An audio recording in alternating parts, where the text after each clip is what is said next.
galera, tudo bem? Então, eu sou o Gabriel, sou professor de História. Hoje eu vou trazer para vocês um vídeo falando sobre a máfia russa e as tatuagens deles dentro das prisões russas. É um bagulho que é pouco falado aqui no Brasil, né? Acho que pouca gente conhece mesmo, assim. Só quem estuda mesmo tatuagem para saber disso. Ou quem estuda a subcultura da máfia, assim. Mas é um tema que eu usei pro meu TCC para formar no curso de História.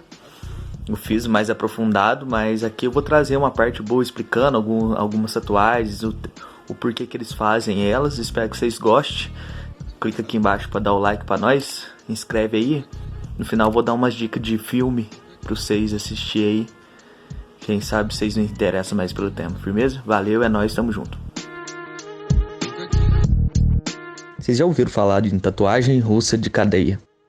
Eu acho que não, né? Pois é.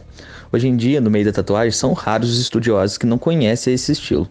Com o europeu, o simples fato de ter uma tatuagem dessa pode decidir se você sai vivo ou morto de algum lugar. Ainda assim, sabendo disso, podemos entrar no contexto político e social desses sujeitos que utilizam essas marcações na pele. A União Soviética, após a morte do grande líder Joseph Stalin, tinha os presídios inchados, tanto por opositores quanto por adeptos do socialismo, mas que atrás das grades, para sobreviver, tiveram de criar suas próprias regras de convívio. Muitos indivíduos utilizaram a tatuagem como um modo de afirmação de identidade de seu meio, trazendo a escrita no corpo como uma linguagem, o seu pertencimento e demarcando territórios, já que nesses espaços, uma rápida identificação por parte dos outros detentos se tornava ponto crucial de sobrevivência.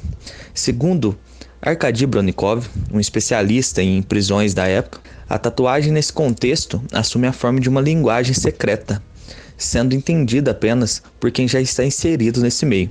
Essa cultura marginal se expandiu nas penitenciárias, se tornando um elemento crucial de identificação na formação das gangues, como a mundialmente conhecida máfia russa, vulgarmente chamada de Vore Zakoni, bandidos dentro da lei, e da Pirâmide 1, a máfia soviética. A tatuagem no século XX, em solo russo, se torna terreno fértil para discussão, a qual tem suas origens e fundamentos ligados às questões sociais, assim como seus diferentes usos por esses sujeitos durante as fases em que o país, a Rússia, passou: a Revolução, o período stalinista e a perestroika, marcando o orgulho ou o descontentamento com o poder regente.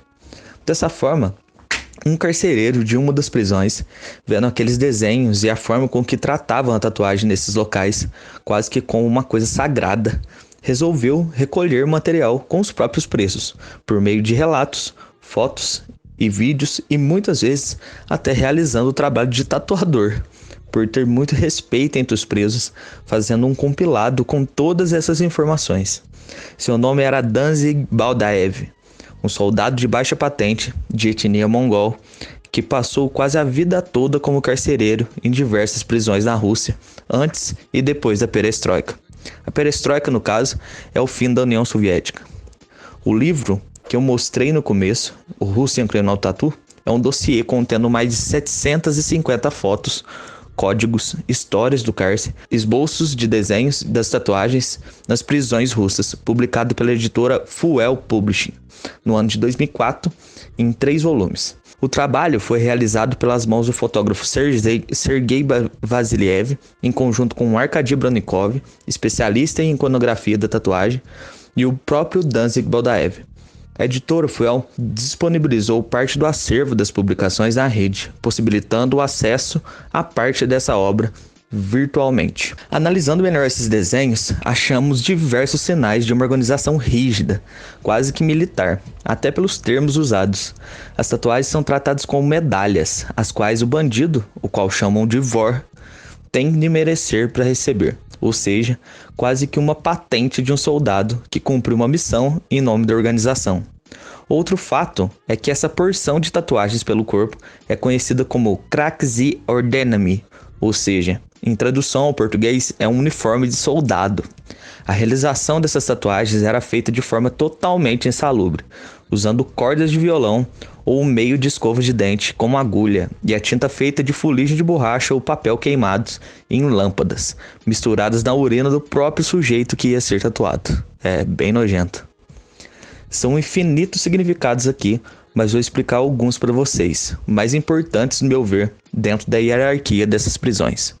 Um VOR que portar 2 estrelas de 8 pontos na região do peito é uma semi-autoridade na prisão, tendo realizado grandes feitos dentro e fora dela para poder receber essa condecoração. Já o que portar as estrelas de 8 pontos nos joelhos é um bandido de difícil convívio, que não aceita abaixar a cabeça para nenhuma autoridade. É como se ele estivesse ajoelhado nas estrelas e acima dele só existe Deus. Bom, se eu não falei até agora, é bom lembrar.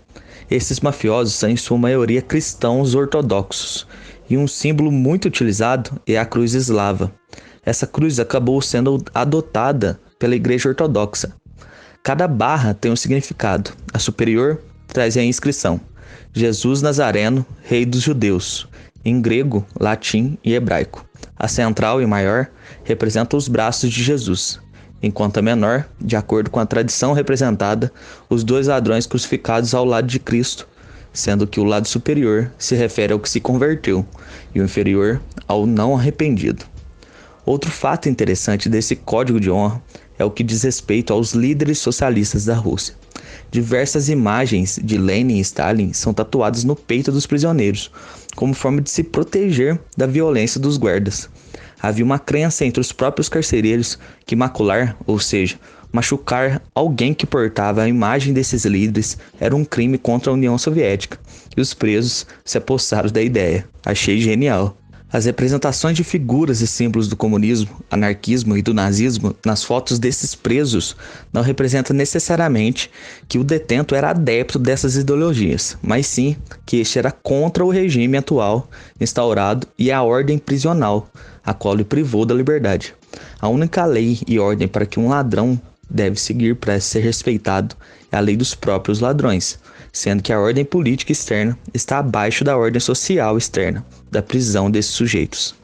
As catedrais e as figuras da Madonna Lita, pintura de Leonardo da Vinci, que retrata a Virgem Maria com o menino Jesus no colo, também são muito comuns. As catedrais ortodoxas, com suas grandes cúpulas, são muito utilizadas no peito e nas costas dos presos, retratando um preso reincidente, que já foi preso várias vezes, ou um preso que realizou vários outros crimes.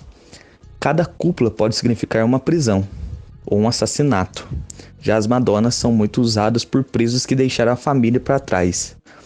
Os anéis tatuados nos dedos podem ter diversos significados, desde a origem do preso, a quantidade de prisões, os tipos de crime que comete, até a filiação dentro da máfia russa. Outro significado interessante é o dos sinos com correntes tatuados nos tornozelos. Estes sinos são o sinal de uma pena em que esse sujeito cumpriu ou cumprirá na íntegra, no jargão da prisão, até que os sinos toquem e este seja finalmente liberto.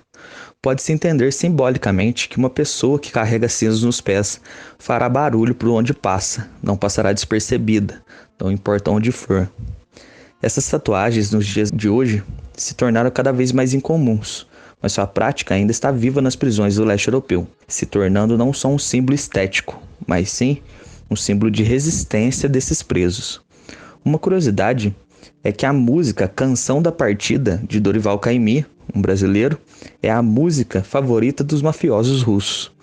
Ela foi tocada pelo grupo musical Acorde na década de 70, com a letra russa de Yuri Tseitlin, e ganhou popularidade na União Soviética por meio do filme Capitães de Areia, obra adaptada de Jorge Amado. A adaptação da música em russo conta a história de um jovem órfão vindo da periferia, que acaba preso, o que rapidamente se tornou um hino da Vodevil Zakone e toda a juventude criminosa russa. Para quem gosta de filmes, eu recomendo muitíssimo o filme Educazione Siberiana, ou Educação Siberiana, de 2013. É um filme italiano gravado na Rússia que conta exatamente como viviam os VOR dentro do sistema socialista e como esses eram dentro e fora da prisão.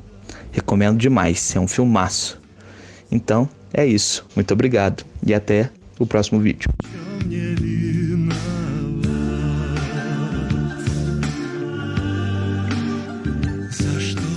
Gostaram? É um tema que eu pesquisei muito, né? Passei 2 anos pesquisando esse tema para realizar meu TCC. Fiz uma pesquisa bem densa E foi bem difícil porque a maioria dos arquivos estava em russo ou em inglês. Então eu tive até que aprender um pouquinho de russo. Muitos arquivos estavam nos arquivos da polícia, né, que é uma coisa difícil de acessar. Mas consegui fazer. Espero que vocês tenham gostado. Eu ainda tenho muita coisa aqui sobre esse tema, muita coisa mesmo. Vocês não têm noção do tanto de mágica que eu analisei para fazer essas pesquisas aí. E espero que vocês tenham gostado. Qualquer coisa, dá um salve, me chama no chat aqui, ou me chama no Facebook, no Instagram, no WhatsApp, que eu tenho um monte de coisa pra passar aqui, firmeza? E assiste o filme, que esse filme é bom pra caralho. É nóis, valeu, tamo junto.